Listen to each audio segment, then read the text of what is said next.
All India Trinamool Congress Kayamkulam നിയോജക മണ്ഡലം കമ്മിറ്റിയുടെ നേതൃത്വത്തിൽ കരുതലിന് ഒരു കൈത്താങ് എന്ന പേരിൽ ഓണക്കിറ്റ് വിതരണം സംഘടിപ്പിച്ചു.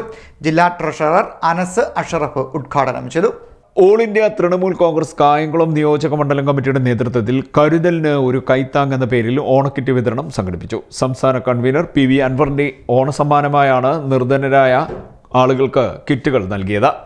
നമ്മൾ ഇന്നിവിടെ കൂടിയിരിക്കുന്നത് നമ്മളുടെ 2025 വർഷത്തിലെ ഓണക്കിറ്റ് കരുതലിനൊരു കൈത്താങ് എന്നൊരു പദ്ധതിയുടെ, അതായത് നമ്മളുടെ ശ്രീ PV അൻവർ ആഹ്വാനം ചെയ്ത പ്രകാരം ആലപ്പുഴ ജില്ലാ കമ്മിറ്റിയുടെ നേതൃത്വത്തിൽ എല്ലാ മണ്ഡലങ്ങളിലും നമ്മൾ പാവങ്ങൾക്ക് അല്ലെങ്കിൽ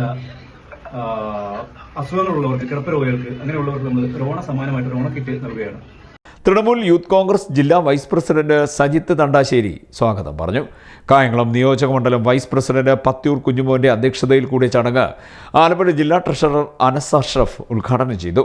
ജില്ലാ സീനിയർ വൈസ് പ്രസിഡന്റ് രാജൻ പത്യൂർ ഓണക്കിറ്റുകൾ വിതരണം ചെയ്തു. രാജേഷ് വേലഞ്ചിറ, ശ്രീഹരി എന്നിവർ ആശംസാ പ്രസംഗം നടത്തി. ചടങ്ങിന് ശേഷം പ്രവർത്തകരുടെ നേതൃത്വത്തിൽ പത്യൂർ, ചെട്ടുകുളങ്ങര, കണ്ടലൂർ, ദേവികുളങ്ങര പഞ്ചായത്തുകളിലും കായംകുളം നഗരസഭാ പ്രദേശങ്ങളിലുമുള്ള നിർധനരായ ആളുകളുടെ വീടുകളിൽ കിറ്റുകൾ എത്തിച്ചു നൽകി. CDNet news Kayamkulam.